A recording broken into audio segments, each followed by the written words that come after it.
भारत माता की, भारत माता की। मंच पर विराजमान संसद में मेरे साथी पूर्व मुख्यमंत्री श्रीमान भगत सिंह जी कोश्यारी, पूर्व मुख्यमंत्री श्रीमान विजय बहुगुणा जी, पूर्व मंत्री श्रीमान यशपाल जी आर्य, रुद्रपुर से भाजपा के उम्मीदवार श्री राजकुमार ठकुराल जी,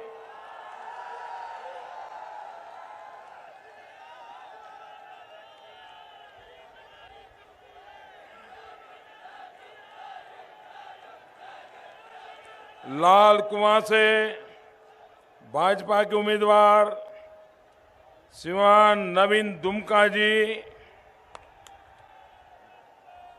नानक मत्ता से उम्मीदवार श्रीमान प्रेम सिंह राणा जी, खटीमा से उम्मीदवार श्रीमान पुष्कर सिंह धामी जी, जसपुर से भाजपा के उम्मीदवार श्रीमान शैलेंद्र मोहन सिंघल जी, किच्छा से भाजपा के उम्मीदवार श्रीमान राजेश शुक्ला जी, गदरपुर से भाजपा के उम्मीदवार श्री अरविंद पांडे जी, काला डूंगी से उम्मीदवार श्री बंशीधर भगत सिंह, सितारगंज से उम्मीदवार श्रीमान सौरभ बहुगुणा जी, हल्द्वानी जिला उपाध्यक्ष श्रीमान प्रदीप बिष्ट, काशीपुर जिला अध्यक्ष श्रीमान राम मल्होत्रा जी, मंच पर विराजमान श्रीमती सोनी कौली जी, श्रीमान गजराज बिष्ट जी, श्याम जाजू जी, सभी वरिष्ठ महानुभाव और विशाल संख्या में पधारे हुए मेरे प्यारे भाइयों और बहनों, मेरे साथ बोलिए भारत माता की। दोनों हाथ ऊपर करके पूरी ताकत से बोलिए भारत माता की, भारत माता की, भारत माता की। बहुत बहुत धन्यवाद।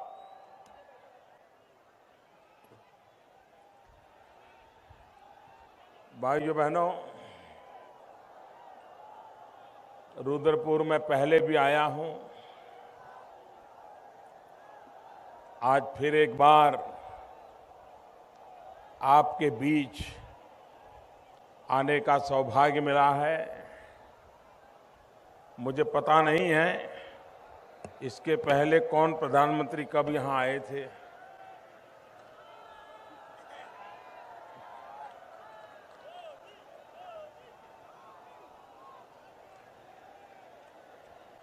मेरे सामने सिर्फ उत्तराखंड नहीं है, एक लघु हिंदुस्तान है मेरे सामने।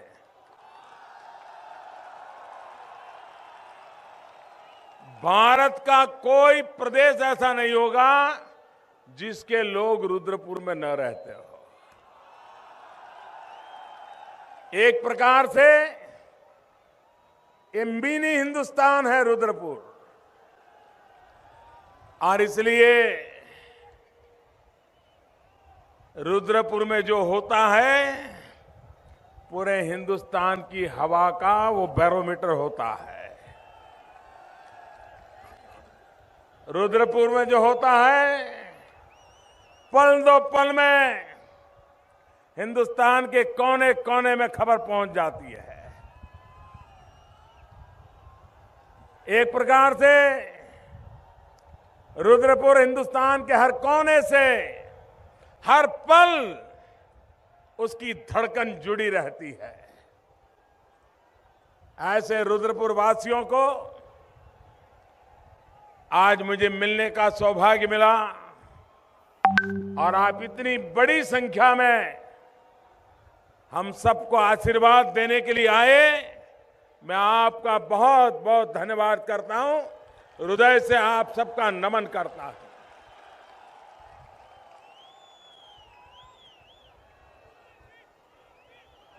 उत्तराखंड के मेरे प्यारे भाइयों बहनों,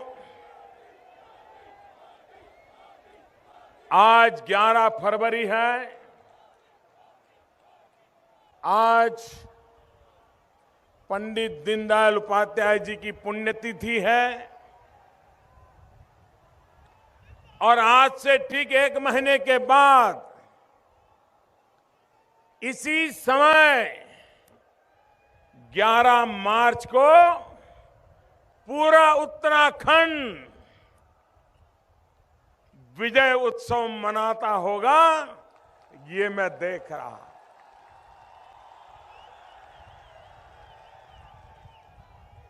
इसकी झलक नजर आ रही है। भाइयों बहनों, मैं अभी आज उत्तर प्रदेश से आ रहा हूं। उत्तर प्रदेश में जब था तो मुझे आज खबर मिली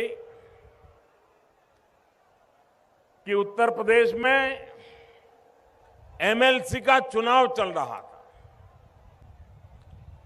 3 सीटों का नतीजा आया आज एमएलसी का चुनाव का। गोरखपुर, कानपुर, बरेली, तीनों की तीनों सीटें गठबंधन के बावजूद भी भारतीय जनता पार्टी जीत गई और 25-25 हजार वोटों से। भाइयों बहनों,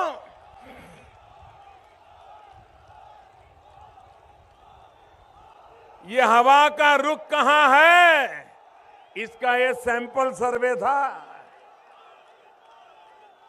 मुझे मालूम नहीं, मैं दौरे पर हूं, टीवी में खबरें आ रही है कि नहीं मुझे पता नहीं है, लेकिन आज विजय श्री की शुरुआत हो चुकी है।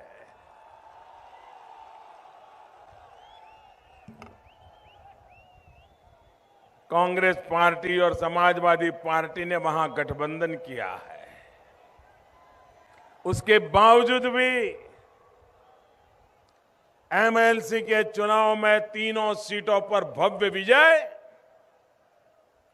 उत्तर प्रदेश में भी 11 मार्च को क्या नतीजा आने वाला है, उसकी संदेश अभी उसने दे दिया है।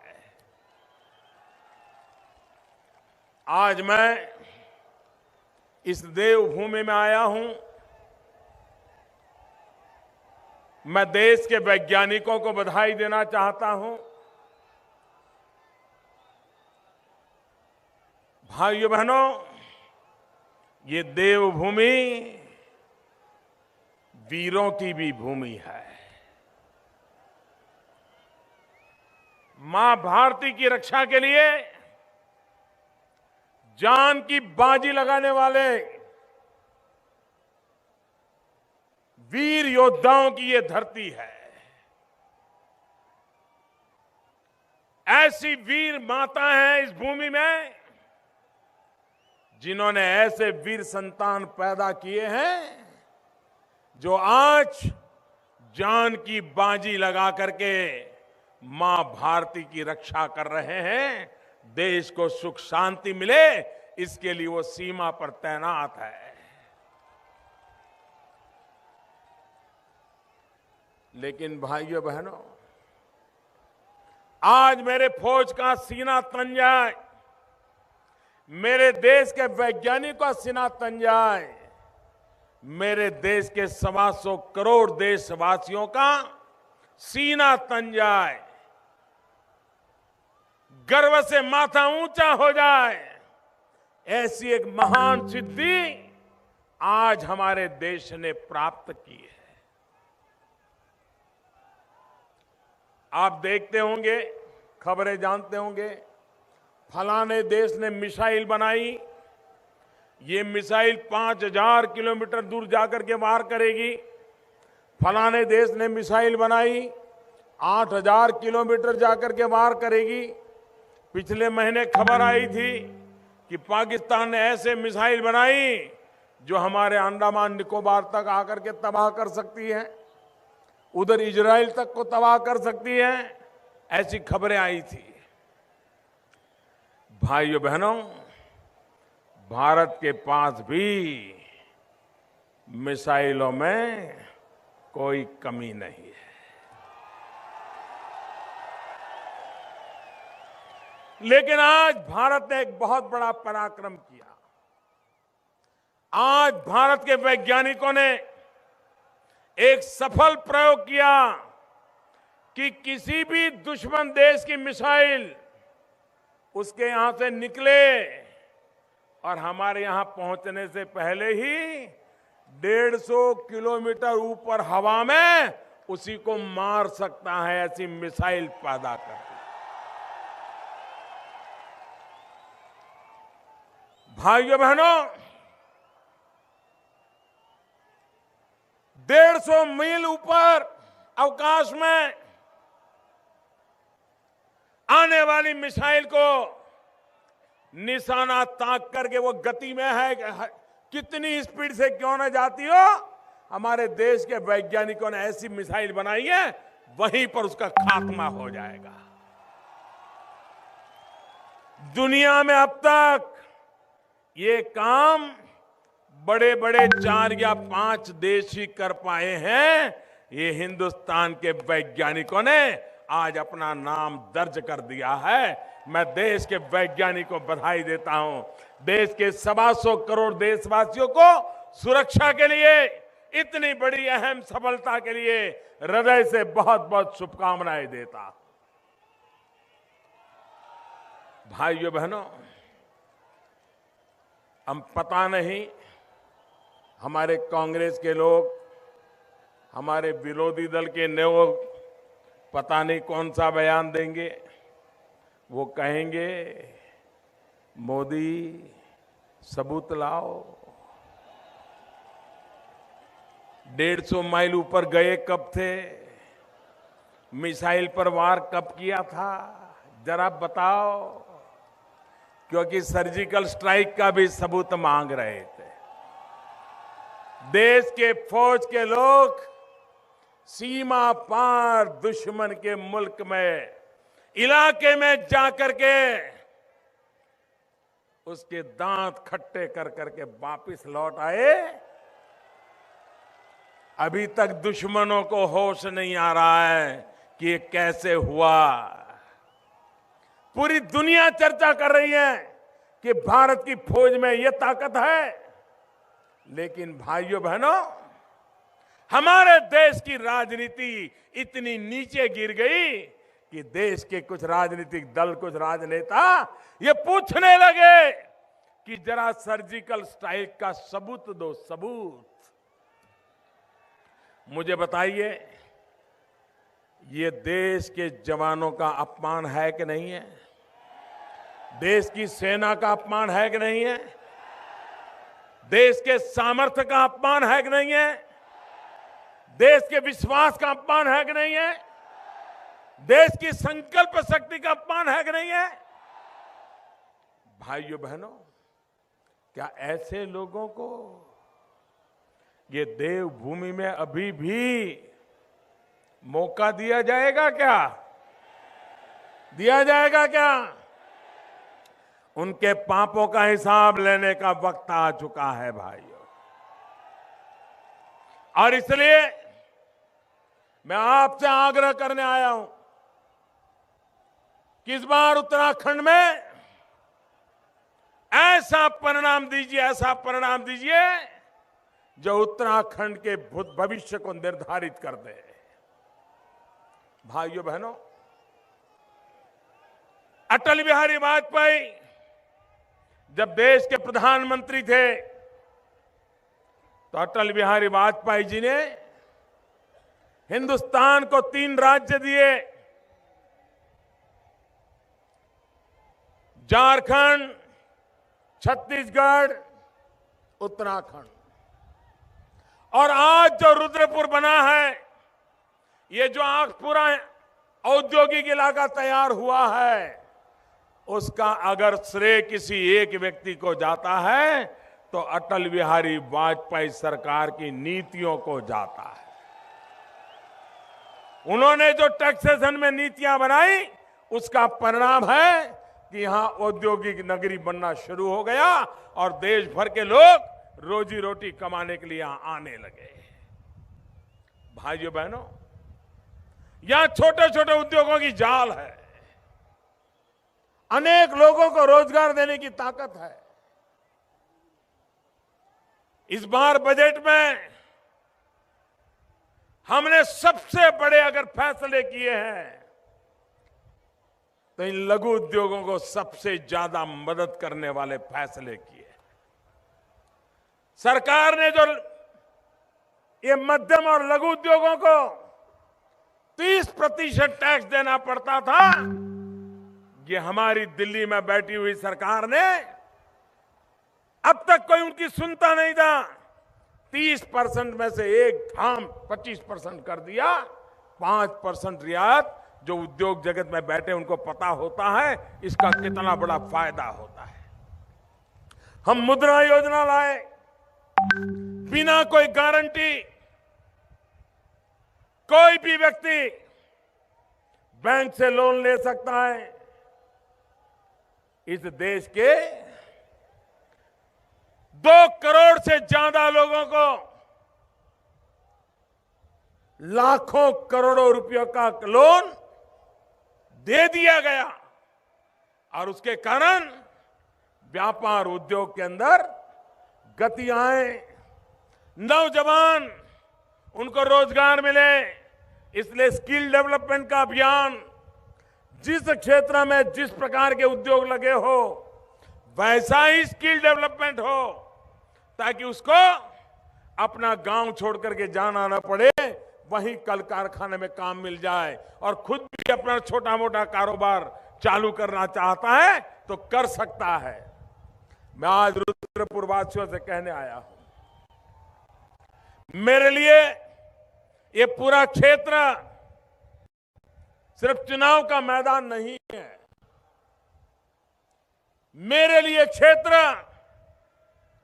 इस पूरे विस्तार के आर्थिक विकास की ये महत्वपूर्ण ऊर्जा भूमि है और इसलिए भारत सरकार इस पूरे क्षेत्र को बल देना चाहती है, अलग अलग नीतियों के द्वारा बल देना चाहती है, व्यवस्थाओं के द्वारा बल देना चाहती है, ताकि यहां का औद्योगिक जीवन इतना फले फूले कि आसपास के सभी इलाकों में लोगों को रोजगार देने का कारण बन जाए और एक नई ऊंचाइयों पर पहुंच जाए। ये सपना देकर के हम चल रहे हैं। भाइयों बहनों, हमारे देश में राजनीति में बाहुबली ये शब्द की इतनी आलोचना होती थी। अगर किसी को टिकट दे दिया और अखबार में आ गया कि फलानी पार्टी ने बाहुबली को टिकट दे दिया है तो लोग नफरत करते थे, लोग डरते थे, क्या ये बाहुबली हमारा प्रतिनिधि बन जाएगा क्या? बाहुबली ये हमारे देश में राजनीतिक जीवन में नफरत का शब्द माना गया है, लेकिन राजनीति ऐसी गिरी कि उत्तराखंड ये देवभूमि में ऐसे राजनेता पैदा हुए हैं जिनको अपने आप को बाहुबली कहलाने में शर्म नहीं आती। इससे बड़ा दुर्भाग्य क्या हो सकता है? इससे बड़ा दुर्भाग्य क्या सकता है? भाइयों बहनों, यहां तो छोटे मोटे व्यापारी और उद्योगों की ये इलाका है। आप मुझे बताइए, ये पूरी देवभूमि में हरदा टैक्स सबको देना पड़ता है कि नहीं देना पड़ता है? हरदा टैक्स देना पड़ता है कि नहीं देना पड़ता है? हर किसी को दरोगा आएगा तो भी मारेगा, स्कूल में एडमिशन होगा तो भी मारेगा, दुकान में लाइसेंस चाहिए तो भी दे दो, और अवैध खनन का कारोबार करना है तो फिर देते ही देते रहो। यही कारोबार चला है कि नहीं चला है? ये हमारी देवभूमि को भ्रष्टाचार से मुक्त करना है कि नहीं करना है? भ्रष्टाचार से मुक्त करना है कि नहीं करना है? हरदा टैक्स से मुक्त करना है कि नहीं करना है? कानून का राज चाहिए कि नहीं चाहिए? ईमानदारी का राज चाहिए कि नहीं चाहिए? और इसलिए मेरे प्यारे भाइयों बहनों, मैं आपसे आग्रह करने आया हूं कि इस देवभूमि को आगे बढ़ाना है।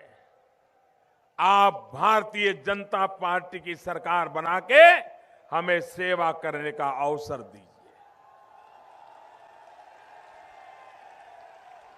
भाइयों बहनों,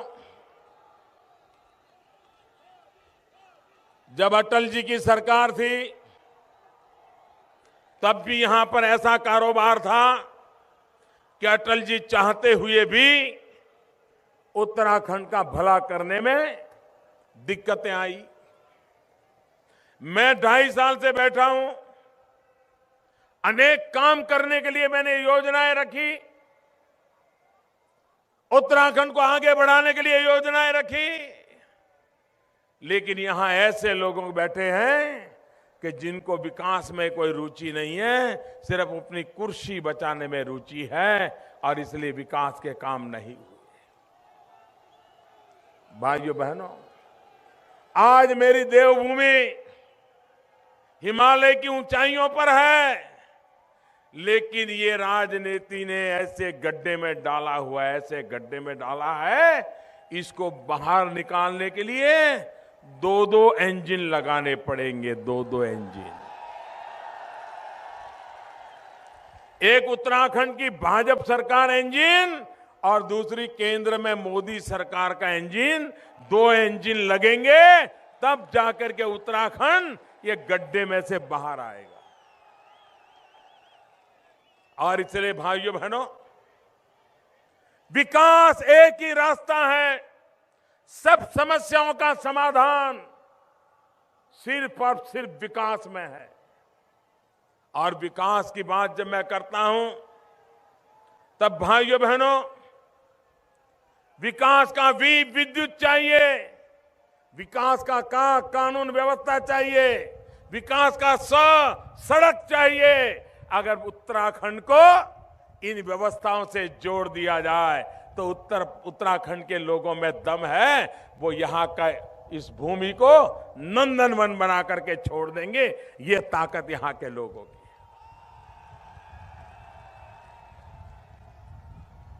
हिंदुस्तान का कोई नागरिक ऐसा नहीं होगा, कोई परिवार ऐसा नहीं होगा जिसकी ये इच्छा न हो कि एक बार 4 धाम यात्रा के लिए जाना है, गंगा जी में डुबकी लगाने जाना है। 125 करोड़ देशवासी जिनके दिल में यह आकांक्षा हो, विश्व के लोगों के लिए देवभूमि आकर्षण का केंद्र हो, यहां यात्रा धामों के विकास के लिए, यहां टूरिज्म के विकास के लिए अनेक अनेक संभावनाएं पड़ी हुई है। पूरे हिंदुस्तान में जितने यात्री हैं, उससे आधे यात्री अकेले उत्तराखंड में आने को लालायित हो जाएंगे अगर हम सही व्यवस्थाएं दें। और भाइयों बहनों, अगर कोई उद्योग लगता है, 10 लाख रुपए का पूंजी निवेश होगा तो 15-17 लोगों को रोजगार देता है। अगर किसानी करता है तो थोड़े ज्यादा लोगों को रोजगार देता है। लेकिन कम पूंजी से अगर टूरिज्म में पैसा लगाया तो सबसे ज्यादा लोगों को रोजगार देता है। और इसलिए भाइयों बहनों, जिस प्रकार से यहां के औद्योगिक विकास की जरूरत है, उसी प्रकार से पूरे उत्तराखंड में, ये देवभूमि में हर प्रकार के टूरिज्म की संभावनाएं हैं, विश्व के लोगों को आकर्षित करने की ताकत है। हम आज पूरे दुनिया में योग को लेकर के जो डंका बजाया है, आज दुनिया पूरी हमारे देश को योग को जानने सीखने के लिए इस धरती पर आने के लिए लालायित हो रही। कितने लोगों को रोजगार मिलेगा? चार धाम, सदियों से हम चार धाम की बात सुन रहे हैं। यात्री कष्ट झेल करके चार धाम की यात्रा पर जा रहे हैं। क्या 70 साल के बाद इन चार धाम की यात्रा के लिए सही रास्ते वगैरह लोगों को मिल सकते हैं कि नहीं मिल सकते? क्यों नहीं मिले? भाइयों बहनों, 12,000 करोड़ रुपए लगा करके हमने 12,000 करोड़ रुपए, ये कम आम नहीं है, 12,000 करोड़ रुपए लगा करके चार धाम को जोड़ने के लिए आधुनिक से आधुनिक टेक्नोलॉजी वाले और सभी मौसम में चलने वाले रोड बनाने का काम शुरू कर दिया है। वादे नहीं, काम शुरू कर दिया है। और 11 मार्च को अगर हमारी अनुकूल सरकार आ गई, और आएगी, ये मुझे साफ लगता है भाइयों, ये नजारा कह रहा है आएगी। आपको मैं कहता हूं, हमने जो तय किया है उससे भी जल्दी हम पूरा करके देंगे। अगर एक बार ये हो जाता है, आप कल्पना कर सकते हैं कितनी बड़ी मात्रा में टूरिस्ट आना शुरू हो जाएगा, कितने नौजवानों को रोजगार मिलना शुरू हो जाएगा। और इसलिए भाइयों बहनों, हम जो निर्णय करते हैं उसको लागू करके रहते हैं। वन रैंक वन पेंशन, हमारे देश के फौज के जवान 40 साल से मांग कर रहे थे। कांग्रेस की किसी सरकार ने अध्ययन भी नहीं किया, स्टडी भी नहीं किया कि आखिर वन रैंक वन पेंशन है क्या, कैसे लागू होता है, कितना बोझ आता है, कितनी खर्च आता है। कुछ नहीं, हर चुनाव में बोल देना हम और वन रैंक वन पेंशन लागू करेंगे। 40 साल हो गए, लागू नहीं किया। मैंने वादा किया था दिल्ली में मेरी सरकार बनेगी, मैं वन रैंक वन पेंशन लागू कर दूंगा। भाइयों बहनों, हमने लागू कर दिया और हमारे सेना के जवानों के घर में बैंक में सीधे पैसे पहुंच गए। अब तक 6,000 करोड़ रुपए से ज्यादा रकम पहुंच गई है और इस आखिरी हफ्ता बाकी है, वो भी आने वाले दिनों में पहुंच जाएगा। ये काम हम करते हैं भाई।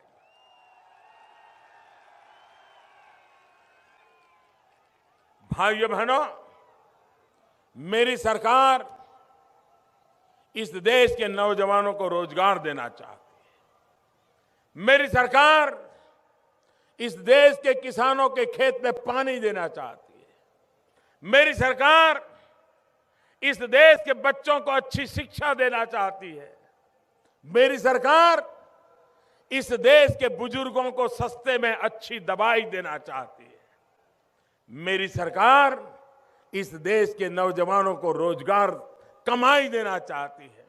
मेरी सरकार इस देश के गरीब से गरीब को रहने के लिए अपना खुद का घर देना चाहती है। और इसलिए भाइयों बहनों, ऐसा नहीं है कि देश के पास पैसों की कमी है, पैसों की कमी नहीं है, लेकिन भ्रष्टाचार, काला धन, इस बीमारी ने देश को ऐसा जकड़ लिया है कि मध्यम वर्ग के नागरिक का शोषण होता है, गरीब के हक को छीन लिया जाता है और मुट्ठी भर लोग मौज कर रहे हैं भाइयों। और मैंने उनके खिलाफ लड़ाई शुरू की है। जब मैंने नोटबंदी की 8 नवंबर रात 8 बजे, भाइयों बहनों, और मैं देशवासियों को वादा करता हूं ये मेरी लड़ाई गरीबों के लिए है, ये मेरी लड़ाई मध्यम वर्ग के लोगों के लिए है, ये मेरी लड़ाई ईमानदार लोगों के लिए है। जिन्होंने देश को लूटा है उन्हें देश को लौटाना पड़ेगा। ये लड़ाई लड़ने के लिए मैं निकला हूं। कितनी ही बड़ी बड़ी ताकतें मेरा मजाक उड़ाए, मेरे खिलाफ खड़ी हो जाए, लेकिन देशवासी ईमानदारी की मदद करने वाले लोग हैं। मुझे विश्वास है 125 करोड़ ईमानदारी की इस लड़ाई में मेरे साथ खड़े हैं। मुझे बताइए, काला धन खत्म होना चाहिए कि नहीं होना चाहिए? भ्रष्टाचार जाना चाहिए कि नहीं जाना चाहिए? जिन्होंने लूटा है वो रुपया लौटना चाहिए कि नहीं लौटना चाहिए? इस देश के ईमानदार के काम वो पैसा आना चाहिए कि नहीं आना चाहिए? मेहनत कश किसान के लिए वो पैसा काम आना चाहिए कि नहीं आना चाहिए? गरीब की भलाई के लिए पैसा काम आना चाहिए कि नहीं आना चाहिए? भाइयों बहनों, आपके आशीर्वाद से मैं ये लड़ाई लड़ रहा हूं। अच्छों को कबाट में बंडल के बंडल रखे थे, नीची मुंडी करके बैंक में जमा कराने पड़े। अब उनका हिसाब मांगा जा रहा था, कहां से लाए थे। भाइयों बहनों, कभी कभी कुछ लोगों के दिमाग में भ्रम होता है कि काला धन व्यापारी लोग करते हैं। भाइयों बहनों, व्यापारी तो कभी मौका मिल जाए, हो सकता है 20 रुपये का माल 25 में बेचेगा, कभी उसको 100 रुपया सरकार को देना होगा तो 80 रुपया देगा, कुछ रख लेगा। भाइयों बहनों, देश का उतना नुकसान उन्होंने ज्यादा नहीं किया है। अगर उनको अफसर लोग परेशान न करे, उसको रिश्वत के पैसे देने की जरूरत न पड़े, तो इस देश का व्यापारी, इस देश का मध्यम वर्ग का व्यक्ति 1 रुपये की चोरी करना नहीं चाहता है। वो ईमानदारी की जिंदगी जीना चाहता है। बेईमानी की है बाबुओं ने, बेईमानी की है राजनेताओं ने। सत्ता पर जिनके पास कुर्सी थी उन्होंने ही लूटा है भाइयों बहनों, और मैं उनसे ही निकालना चाहता हूं। जिन्होंने लोगों पर अपनी सत्ता का रौब जमा करके लूटा है, गैर कानूनी काम करके लूटा है, मेरी लड़ाई उनके खिलाफ है। और इस लड़ाई का काम मैंने नोटबंदी से शुरू किया है। भाइयों, हमने बेनामी संपत्ति का कानून बनाया है। क्या किसी किसान की बेनामी संपत्ति होती है? किसी शिक्षक की बेनामी संपत्ति होती है? किसी फौजी की बेनामी संपत्ति होती है? ये बेनामी संपत्ति होती है बाबुओं की, राजनेताओं की। और मैंने ऐसा कानून बनाया है, कम से कम 7 साल तो पहले जेल जाना पड़ेगा। दूसरा, ये सारी जो संपत्ति है, कितना ही बड़ा बंगलो होगा, कितने ही ज्यादा जमीन होगी, एक रात में वो सरकार की मालिकी की हो जाएगी, वो गरीबों के काम आएगी। मैं जानता हूं, स्कूल में टीचर भी अगर थोड़ा जरा कड़क रहते हैं ना, तो 2-4 बच्चे और उनके रिश्तेदार आ जाते हैं कि टीचर जरा ज्यादती करता है, उसके खिलाफ आवाज उठाते हैं। भाइयों बहनों, मैंने तो पूरे देश में 70 साल से जमा करके बैठे हैं, उनके खिलाफ लड़ाई छेड़ी है। तो आप कल्पना कर सकते हो मुझ पर क्या बीतती होगी, क्या क्या बीतती होगी। ये लोग मुझे गुस्सा ऐसे नहीं कर रहे हैं, दुखता है पेट और कुटते हैं माथा। उनकी परेशानी है कि मोदी छोड़ेगा नहीं।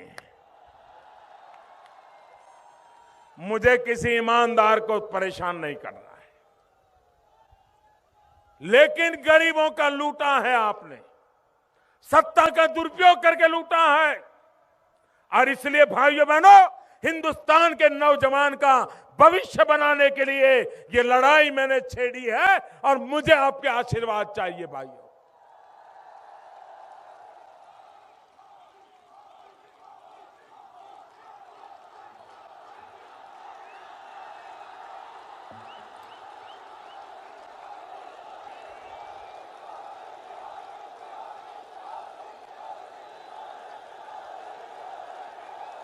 और बेशर्मी देखो,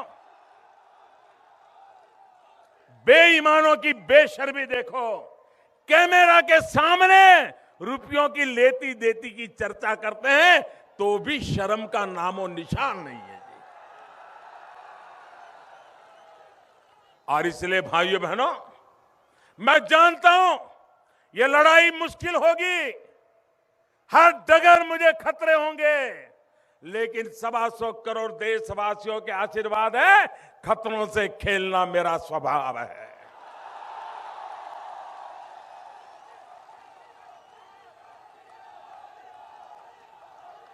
न हम सत्ता के लिए पैदा हुए हैं, न हम कुर्सी के पीछे मुंह में पानी निकालने वाले लोग हैं। हम तो देश के लिए मरने मिटने वाले लोगों की जमात के लोग।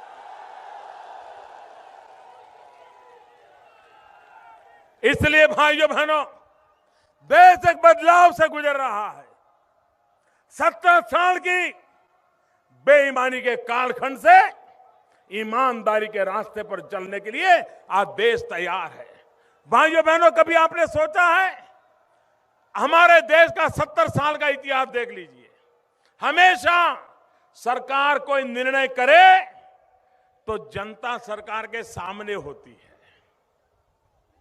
सरकार और जनता के बीच में लड़ाई होती है, संघर्ष होता है। ये ऐसा निर्णय था नोटबंदी का कि जिसमें जनता और सरकार एक थे, जनता और सरकार एक थे। ऐसा कभी नहीं होता है। और कुछ लोग अलग अलग थे तो कौन थे? जिन्होंने वो थप्पे जमा किए ना, वो जरा परेशान थे। और इसलिए भाइयों बहनों, भ्रष्टाचार, काले धन के खिलाफ सफलता पा करके रहना है, देश को जगाते रहना है, कठोर कदम उठाते रहना है, बेईमानों को सजा दे करके ही चुप रहना है। इस संकल्प के लिए देवभूमि में एक ईमानदार सरकार बनाने के लिए मुझे आपका साथ चाहिए। और मैं देवभूमि वासियों को कहना चाहता हूं, ये उत्तराखंड अटल जी के सपनों का उत्तराखंड है। अटल जी के सपनों को पूरा करने के लिए मैं अपने आप जितनी ताकत लगा सकता हूं लगाता रहूंगा। आपके साथ कंधे से कंधा मिला करके चलूंगा, ये आपको वादा करने आया हूं। कभी आपको कमी महसूस नहीं होने दूंगा। आपको देवभूमि अपनी लगेगी, दिल्ली भी आपको अपना लगेगा। ये स्थिति मैं बना करके रहूंगा भाइयों। और इसलिए मैं कल्पना नहीं कर सकता हूं, रुद्रपुर में इतनी जबरदस्त भीड़, मैं देख रहा हूं ये पर्दे भी निकाल देने पड़े आपको। कोई कल्पना कर सकता है कि इतनी भीड़ हो सकती है एक सभा में? भाइयों बहनों, ये ईमानदारी का मेला है, ईमानदारी का मेला है। ये भ्रष्टाचारियों के खिलाफ लड़ाई लड़ने का ये विजय नाद है भाइयों बहनों, विजय नाद है। और इसलिए मैं आज देवभूमि को नमन करता हूं। मैं उधर भी देख रहा हूं, कोई कमी नहीं साहब, चारों तरफ। मैं आपका बहुत आभारी हूं, आप मुझे आशीर्वाद देने आए। 15 तारीख को भारी मतदान कीजिए, पहले मतदान और बाद में जलपान, पहले मतदान फिर जलपान। और इस विजय के लिए मत दीजिए, आपका बटन विजय का बटन होगा। कमल के निशान पर बटन दबाइए, भ्रष्टाचार के खिलाफ लड़ाई लड़ने के लिए बटन दबाइए, ईमानदारों को मदद करने के लिए बटन दबाइए, देश में भ्रष्टाचार के खिलाफ इस लड़ाई को जीतने के लिए बटन दबाइए। इसी एक अपेक्षा के साथ मेरे साथ बोलिए, भारत माता की। पूरी ताकत से बोलिए, दोनों मुट्ठी बंद करके बोलिए। सभी उम्मीदवार आ जाइए। भारत माता की, भारत माता की, भारत माता की, भारत माता की, भारत माता की। बहुत बहुत धन्यवाद।